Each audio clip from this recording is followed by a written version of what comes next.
Welcome to Midnight Stories, where the tales never end. Dive into a world filled with mystery, drama, and heart-pounding suspense. If you love stories that keep you guessing, please subscribe to our channel so we can continue this journey together.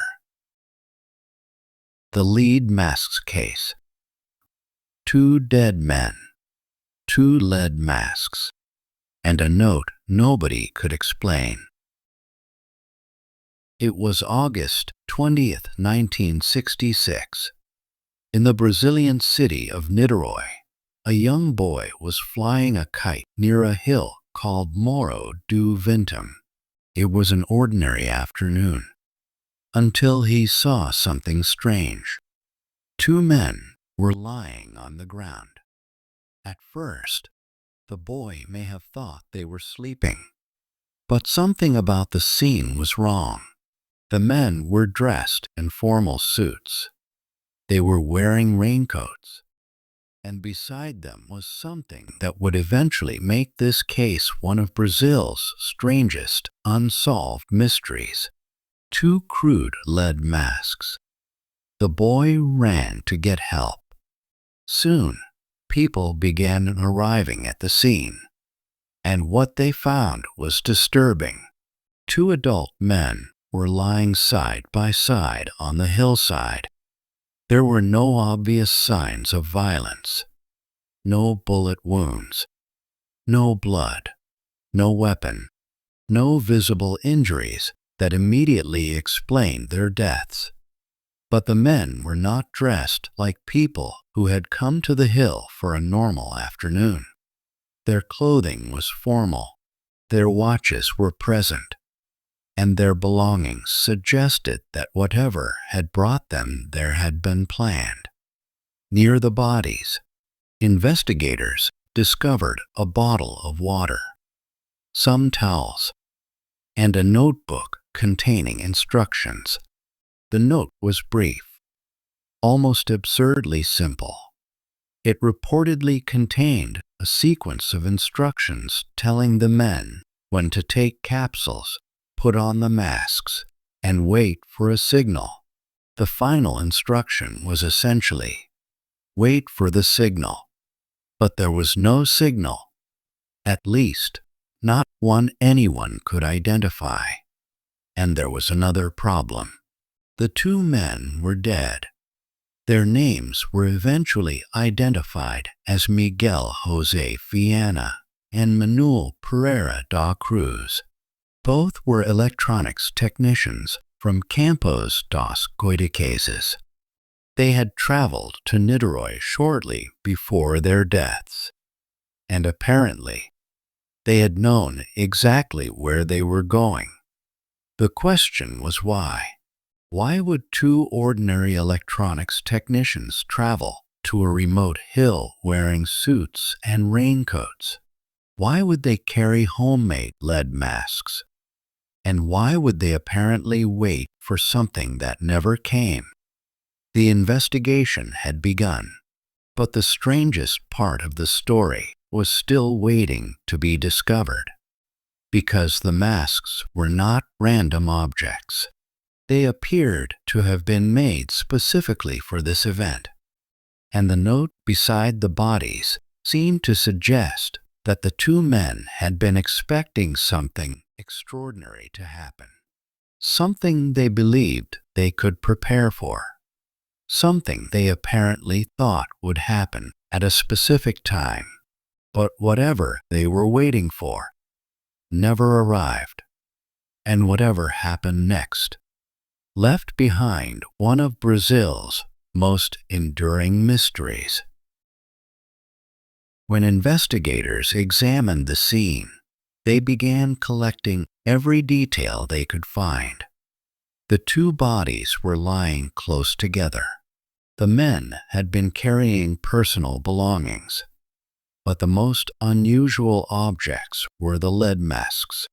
They were not conventional protective equipment. They looked homemade, simple, heavy, and apparently designed to cover the eyes. Why? That question immediately became central to the case. Then investigators found the notebook. The writing was short, but it was perhaps the most important piece of evidence at the entire scene. The note contained instructions involving times and actions.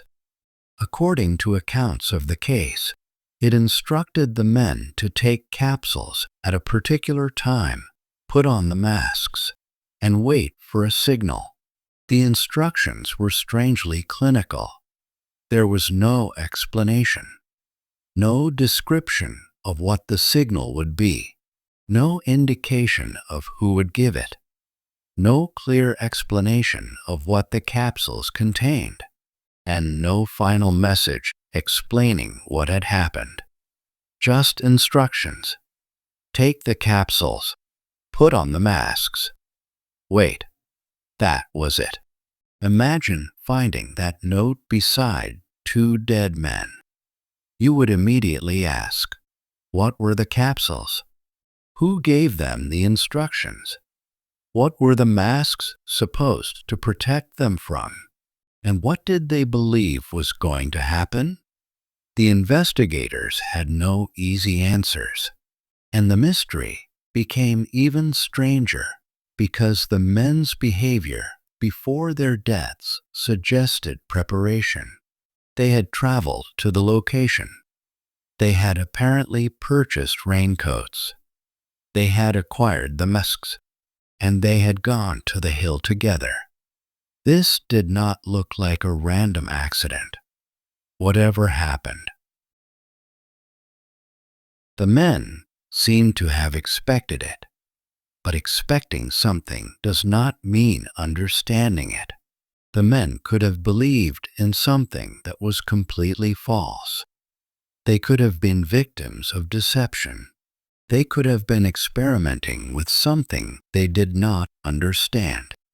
Or they could have been participating in some kind of ritual.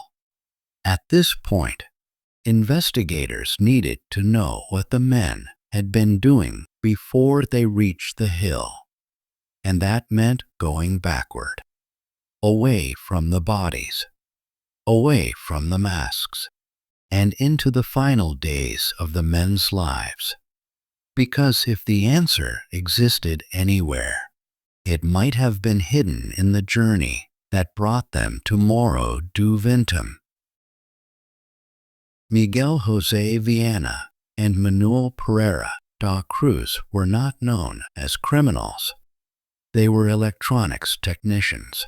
They lived and worked in Campos dos Goitacazes, and their final journey appeared, at least on the surface, to be ordinary.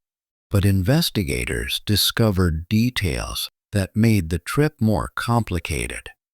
The men traveled to Niterói. At some point, they purchased items that would later become evidence. Among them were raincoats. The weather-related clothing was not necessarily strange, but in combination with the masks, it became another unanswered question. Why would two men planning a mysterious meeting on a hill need lead masks? And what were they protecting themselves from? Some accounts of the case have suggested that the men were interested in spiritualism and paranormal phenomena. This is important because Brazil during this period had active spiritualist communities, and interest in supernatural subjects was not unusual. The men may have believed they were going to witness or experience something extraordinary, but there is no definitive evidence proving exactly what they believed. That uncertainty became a defining feature of the case. Then came the masks. They were crude. They were not the kind of sophisticated protective equipment used in laboratories. They appeared to be homemade pieces of lead shaped to cover the eyes. Why lead? One possibility is radiation. Lead is well known for its ability to attenuate certain types of radiation. Perhaps the men believed the masks could protect their eyes from something dangerous. But this is only an interpretation. There is no conclusive evidence establishing that radiation was involved. Another possibility was that the masks were intended to block bright light, or perhaps they were part of some ritual or experiment. Again, we don't know, and that is exactly what makes this case so frustrating. Every clue seems to create another question. The masks raise questions. The note raises questions. The capsules raise questions. The trip raises questions. And the two men were no longer alive to answer any of them. Eventually, investigators tried to determine what had happened to the men's bodies, but the condition of the remains made the answer difficult. The autopsy did not provide a clear cause of death, and that single fact transformed an unexplained death into an enduring mystery. Because without a confirmed cause, almost any theory could survive. And soon, theories began multiplying. Two men, one hill, two masks, and no confirmed cause of death. The official investigation faced a major obstacle. The bodies had been discovered days after the men's estimated time of death. That meant investigators were working with limited forensic evidence. The autopsy could not establish a definitive cause of death, and there were no obvious external injuries. There was also no clear evidence proving that the men had been murdered, but that did not automatically mean suicide. The case was far more complicated. The mysterious capsules became particularly important. If the men had swallowed something toxic, poisoning might explain their deaths. But without knowing exactly what they had taken, investigators could not establish that with certainty. The note seemed to suggest that capsules were part of their plan. But what was inside them? A drug? A poison? A harmless substance? Something intended to produce hallucinations? Nobody could conclusively establish it. Then there was the possibility of a medical event. Perhaps one man died unexpectedly. Perhaps the other panicked. Perhaps both suffered from an unknown medical condition. But once again, there was no evidence strong enough to explain the complete sequence. And then came the strangest possibility. Maybe they had been expecting contact.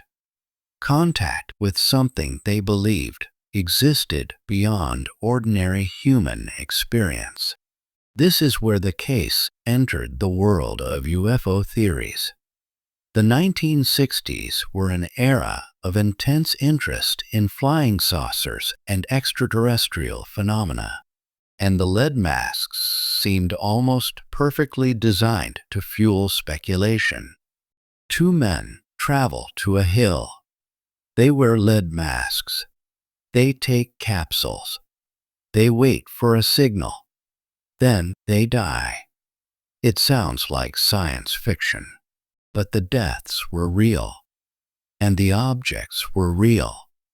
The unanswered question was what the men believed they were doing. Some theories suggested that they were waiting for a UFO. Others suggested that they expected some kind of extraterrestrial contact.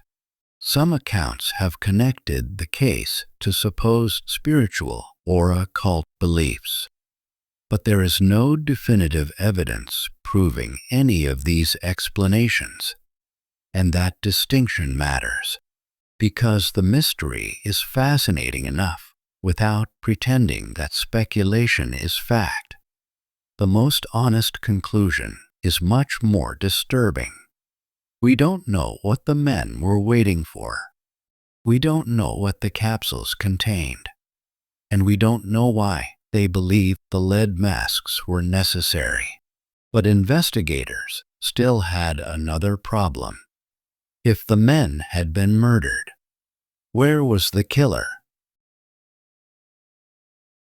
When investigators looked at the scene, there was something missing. Violence. There were no obvious signs of a struggle. The men's possessions were not obviously scattered.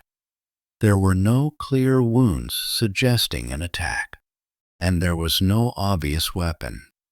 The scene did not immediately look like a conventional murder, but investigators could not simply rule out foul play.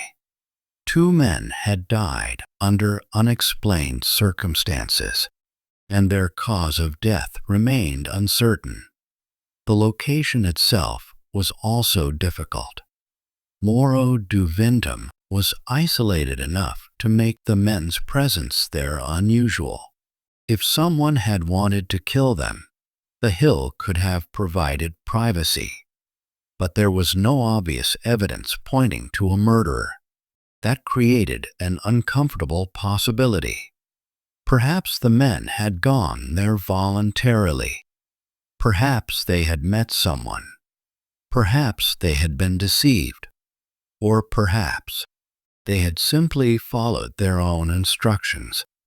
The note suggested that the men were expecting something. They apparently had a schedule. They had prepared themselves, and they had come equipped with the masks. That strongly suggests intentional behavior. But intentional behavior does not tell us the intention. The men could have been participating in a dangerous experiment. They could have been following instructions from another person. They could have been testing a belief. Or they could have been attempting something they believed would lead to contact with another world. There was also the possibility that they had become victims of a scam. Someone could have convinced them that a particular substance, ritual, or procedure was safe. If so, the person responsible might never have been identified. And if the men believed they were participating in something secret, they might not have told anyone. That would explain why investigators were left with so little information. The two men were the only people who knew the complete plan, and both were dead. Their final actions were frozen in place. The masks, the raincoats, the capsules, the note, and the wait. Whatever they expected to happen, it never happened in a way that anyone could document, and that left investigators with a mystery that would outlive them. As the years passed, the lead masks case became a magnet for theories. The first major theory was poisoning. Perhaps the capsules contained a toxic substance. If the men had intentionally taken something, it could explain why there were no signs of physical violence. But the problem was evidence. No definitive toxic substance was established as the cause of death. So poisoning remained a possibility, not a proven explanation. Another theory involved drugs. Perhaps the men had taken a hallucinogenic substance. Maybe they were expecting some kind of altered state. The masks could have been intended to block light or create sensory deprivation. But again, there was no definitive evidence establishing this. Then came the UFO theory.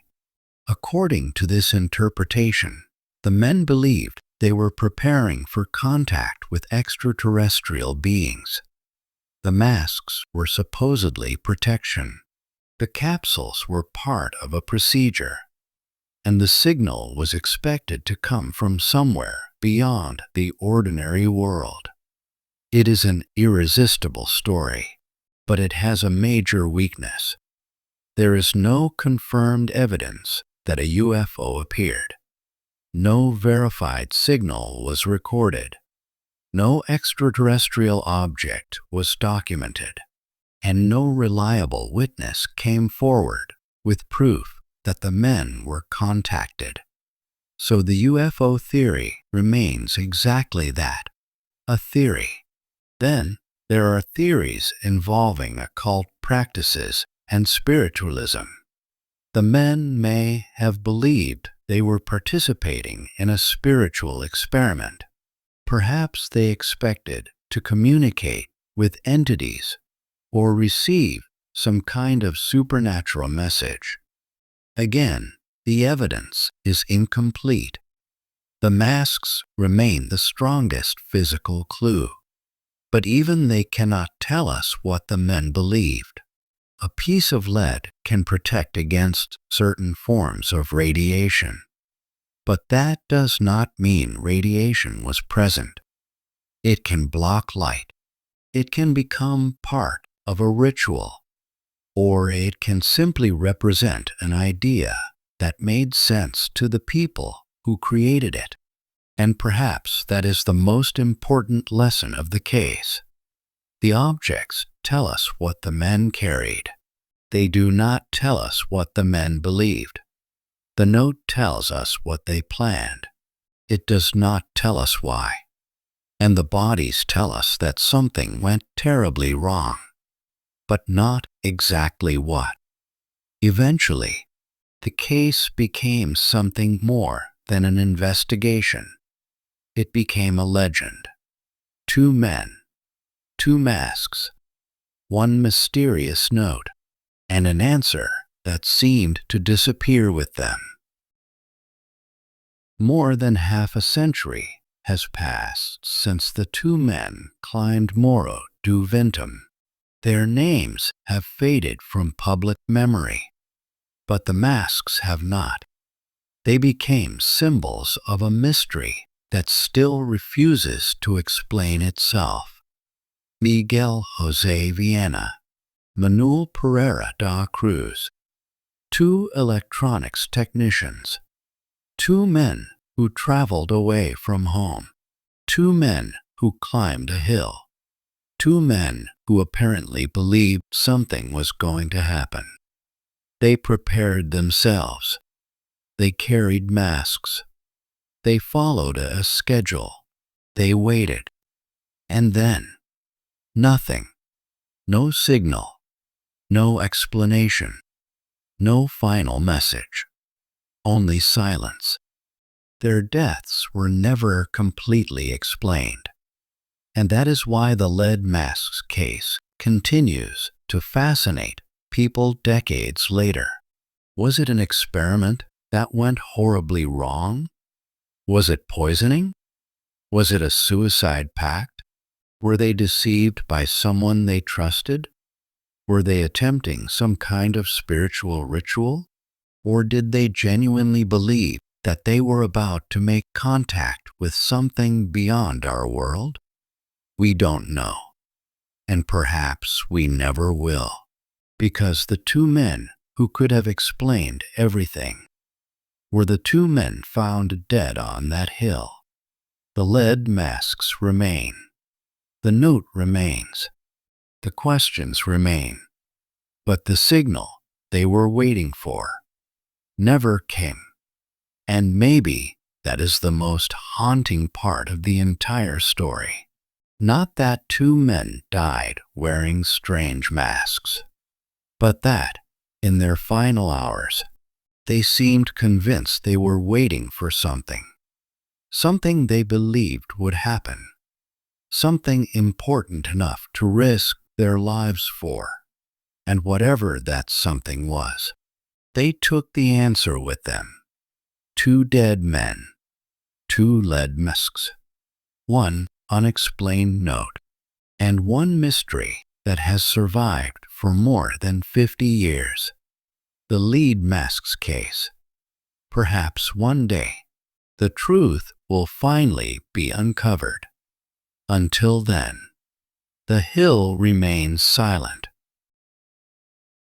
If you enjoyed this story, make sure to subscribe to the channel and turn on notifications. Thanks for watching, and I'll see you in the next story.